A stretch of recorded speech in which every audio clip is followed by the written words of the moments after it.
Querido Jesus, lerei agora as páginas da Tua vida, que elas me levem a Te amar cada vez mais e que Tuas palavras firam o meu coração e me levem a mudar de vida.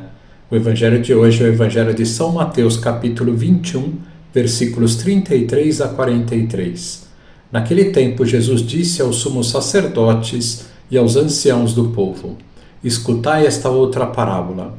Certo proprietário plantou uma vinha, pôs uma cerca em volta, fez nela um lagar para esmagar as uvas e construiu uma torre de guarda. Depois arrendou-a a vinhateiros e viajou para o estrangeiro. Quando chegou o tempo da colheita, o proprietário mandou seus empregados aos vinhateiros para receber seus frutos. Os vinhateiros, porém, agarraram os empregados, espancaram a um, mataram a outro e ao terceiro apedrejaram. O proprietário mandou de novo outros empregados em maior número do que os primeiros, mas eles os trataram da mesma forma.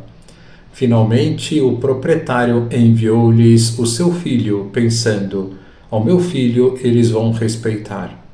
Os vinhateiros, porém, ao verem o filho, disseram entre si: este é o herdeiro, vinde, vamos matá-lo e tomar posse da sua herança. Então agarraram o filho, jogaram-no para fora da vinha e o mataram. Pois bem, quando o dono da vinha voltar, o que fará com esses vinhateiros? Os sumos sacerdotes e os anciãos do povo responderam: com certeza mandará matar de modo violento esses perversos e arrendará a vinha a outros vinhateiros que lhe entregarão os frutos no tempo certo. Então Jesus lhes disse: vós nunca lestes nas Escrituras? A pedra que os construtores rejeitaram tornou-se a pedra angular. Isto foi feito pelo Senhor e é maravilhoso aos nossos olhos. Por isso eu vos digo, o reino de Deus vos será tirado e será entregue a um povo que produzirá frutos. Palavra da salvação. Glória a vós, Senhor. Vamos olhar para Jesus. A liturgia da missa, através de uma das mais belas alegorias, fala-nos do amor de Deus pelo seu povo e da falta de correspondência a esse amor. Na primeira leitura, lemos a chamada Canção da Vinha, que descreve Israel como uma plantação de Deus, tratada com todos os cuidados possíveis. Cantarei ao meu amado o cântico da vinha dos seus amores. O meu amado adquiriu uma vinha numa colina fertilíssima. Cavou-a, tirou dela as pedras e plantou-a com videiras escolhidas. Edificou no meio dela uma torre e construiu um lagar. E esperava que desse boas uvas, mas produziu uvas más. Situada no melhor lugar, rodeada solicitamente dos melhores cuidados, era lógico que essa vinha desse bons frutos, mas produziu uvas amargas. Agora, pois, habitantes de Jerusalém e homens de Judá, continuou o profeta, sede vós os juízes entre mim e a minha vinha. Que há que eu devesse fazer pela minha vinha que não o tivesse feito? Como é que, esperando que desse boas uvas, produziu uvas más? A Palestina era um lugar rico em vinhedos, e os profetas do Antigo Testamento recorreram com frequência a essa imagem, tão conhecida por todos, para falar do povo eleito. Israel era a vinha de Deus, a obra do Senhor, a alegria do seu coração. Eu tinha te plantado como uma vinha escolhida, com sarmentos de boa qualidade.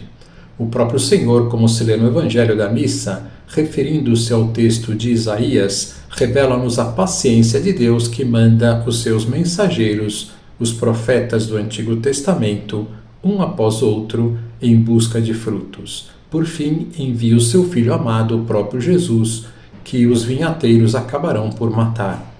E lançando-lhe as mãos, puseram-no fora da vinha e mataram-no. É uma referência clara ao que fariam dentro de pouco. Meditemos hoje se o Senhor pode encontrar frutos abundantes na nossa vida. Abundantes porque é muito o que nos foi dado. Frutos de caridade, de trabalho bem feito, de pequenos sacrifícios praticados com naturalidade. Examinemos também se, ao mesmo tempo, não produzimos essas uvas amargas que são os pecados, as ofensas a Deus e ao próximo, a mediocridade espiritual.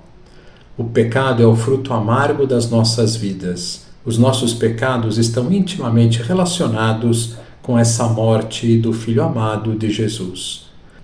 Para produzirmos os frutos de vida que Deus espera diariamente de cada um de nós, temos em primeiro lugar de pedir ao Senhor e fomentar uma santa aversão por todos os pecados, mesmo veniais, que ofendem a Deus. Os descuidos na caridade, os juízos negativos sobre esta ou aquela pessoa, as impaciências, os agravos não esquecidos, o trabalho mal feito, fazem muito mal à alma. Por isso diz o Senhor no Cântico dos Cânticos: caçai as pequenas raposas que destroem a vinha. É necessário que nos empenhemos continuamente em afastar tudo aquilo que não é grato ao Senhor.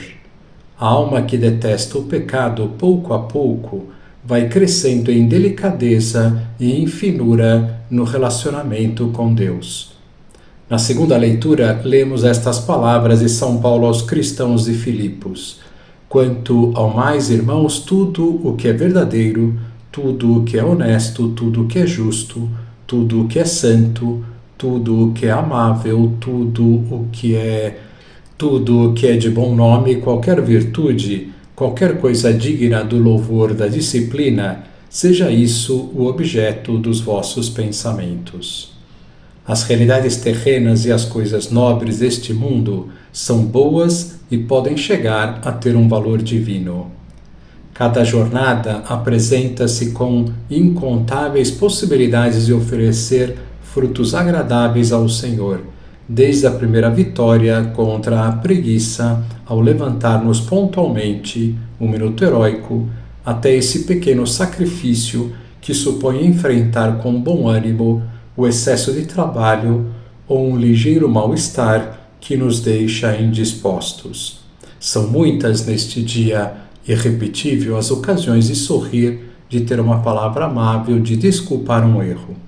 No trabalho, o Senhor espera esses pequenos frutos que nascem quando nos esforçamos por executá-lo bem, a pontualidade, a ordem, a intensidade, o cumprimento dos prazos.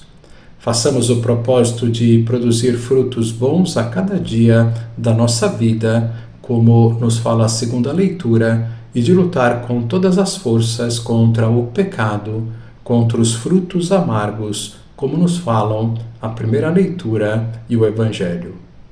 Agora vos dou a bênção para este dia, a bênção de Deus Todo-Poderoso, Pai, Filho e Espírito Santo, esteja sempre convosco e permaneça para sempre. Amém.